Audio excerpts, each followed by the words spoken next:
50 preguntas. Hablemos de depresión, ansiedad y ataques de pánico.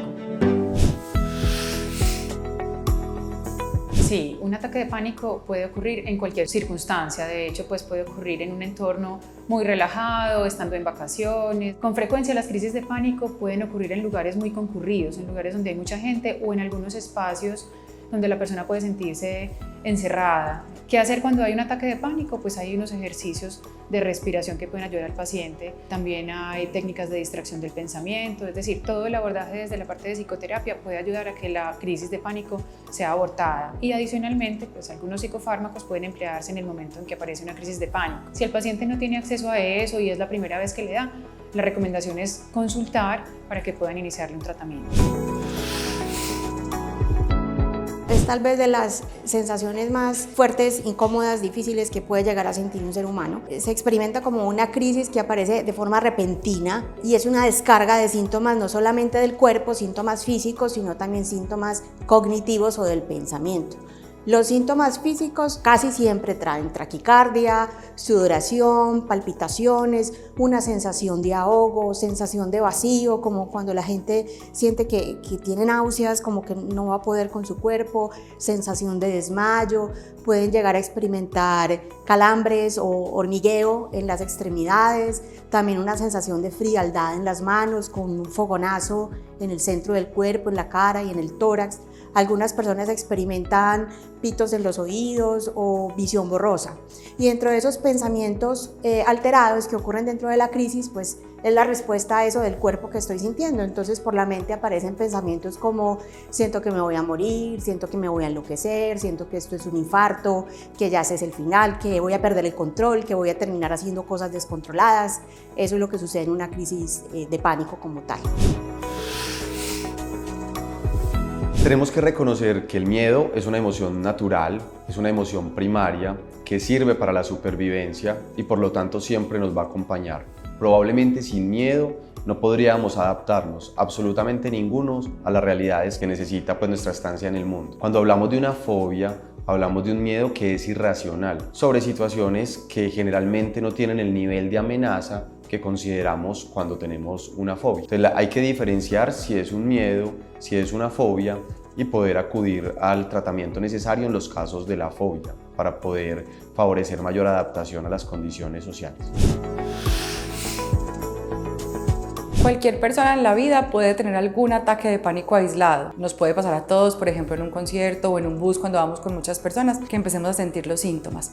Si estos ataques se vuelven repetitivos y empiezan a impedir que nos desempeñemos en nuestra vida diaria, ya no estaríamos hablando de un ataque de pánico, sino de un trastorno de pánico. Y en este caso es muy importante consultar a psiquiatría y a psicología para que empecemos un tratamiento conjunto y aprenderlos a manejar. Realmente el ataque de pánico por sí no es el causante de que una persona muera, ¿cierto? No está relacionado con una muerte súbita, por así decirlo. Es importante entender que los síntomas dentro de un ataque de pánico tienen un inicio y tienen un final y que dentro de ese proceso pueden llegar a ser tan fuertes que la persona puede sentir la sensación de que va a morir o que va a perder el control. Pero parte de la psicoterapia o parte del tratamiento es explicarle al paciente que eso no va a suceder y que eso hace parte de los síntomas.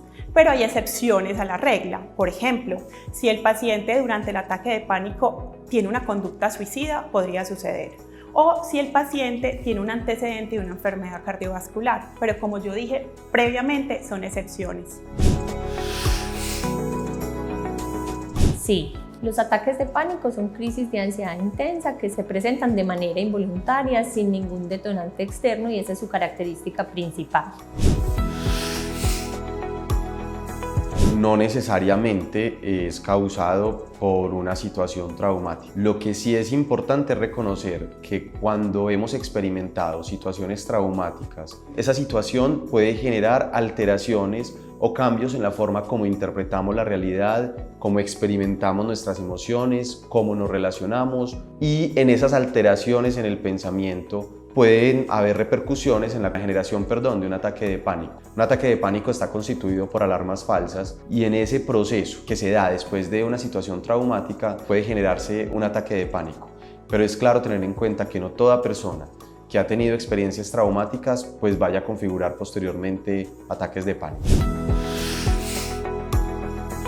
En general, no es que existan varias clases de ataque de pánico, es un solo ataque de pánico. Lo que puede variar son los síntomas. Hay pacientes que presentan más opresión torácica, dificultad para respirar, hay otros que presentan más taquicardia, mareo, sensación de desvanecimiento, pero generalmente pues, el ataque de pánico es uno solo.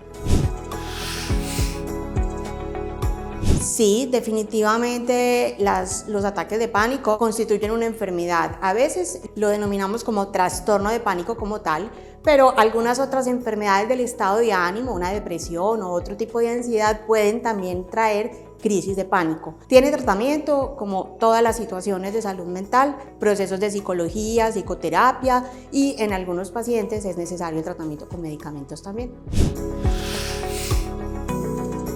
Como todas las enfermedades mentales, la depresión, la ansiedad y los ataques de pánico, no tenemos un solo factor, generalmente son multifactoriales. Se van a tener que juntar varios factores para que aparezca la enfermedad. Hay un componente genético importante, también un componente ambiental, un componente de nuestra personalidad y otros muchos factores que al unirnos en una situación pueden empezarse a desencadenar. Para definir si es una condición mental grave o no, es en general en todos los trastornos o todas las enfermedades psiquiátricas. Cómo esos síntomas, la severidad de esos síntomas alteran mi funcionalidad como individuo. Cómo esto altera mi día a día, por ejemplo, en el trabajo, en el estudio, en la familia, las relaciones interpersonales.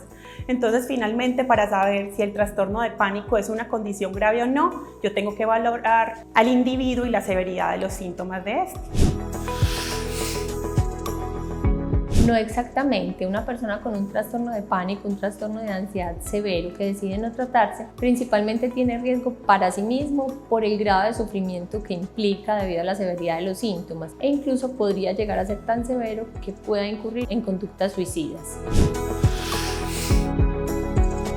En general, cuando son crisis leves, muy esporádicas, no necesariamente tienen que requerir tratamiento farmacológico, pero cuando el paciente consulta es porque generalmente ya la crisis de pánico está siendo más recurrente, más severa y está generando disfuncionalidad. Entonces, en ese caso sí es recomendable hacer un tratamiento combinado, tanto con psicofármacos como con psicoterapia.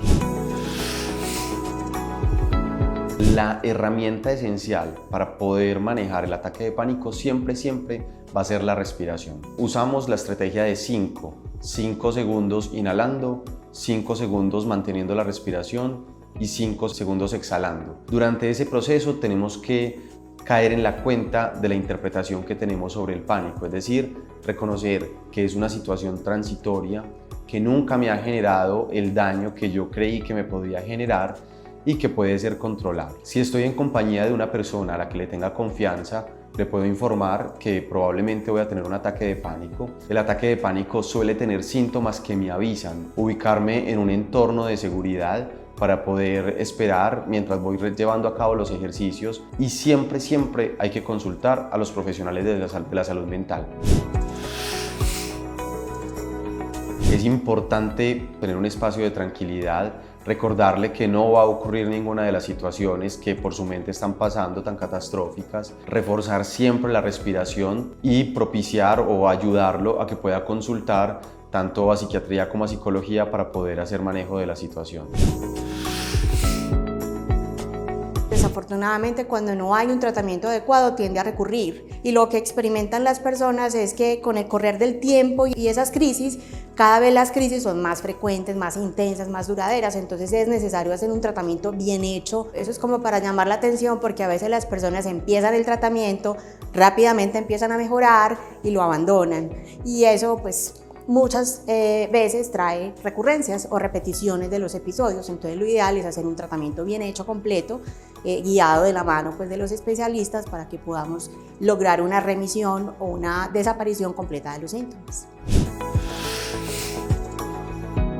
Los ataques de pánico se caracterizan por unos síntomas mentales de pensamiento, pero también de unos síntomas físicos que están muy relacionados al sistema autonómico. Entonces puedo presentar taquicardia, palpitaciones, sudoración, dolor abdominal, cefalea, temblor, que podrían parecer otras enfermedades, por ejemplo un infarto o una isquemia cerebral. Entonces a veces son difíciles de diferenciar y eso es lo que hace que el paciente se sienta en peligro de que algo grave está pasando. Las palpitaciones, la sensación de ahogo, la sensación que algo malo va a suceder, que voy a morir, que tengo que salir corriendo, o el ahogo son síntomas dentro de las crisis de pánico. No están relacionados necesariamente con el temor a hablar en público. Recordemos que los ataques de pánico son una respuesta de miedo intenso, pero cuando no existe una situación que necesariamente lo desencadene. En cambio, hablar en público pues sí puede ser un estímulo de miedo o de temor para muchas personas. Puede existir un miedo normal cuando hablo en público o puede existir una fobia cuando ese miedo es irracional. En cualquiera de los casos, la psicoterapia puede generar habilidades para poder favorecer que podamos hablar en público, aprendiendo a regular el miedo. Y si es una fobia, pues llevar a cabo todo el acervo de estrategias terapéuticas para poder llegar a un control apropiado de la fobia. 50 preguntas.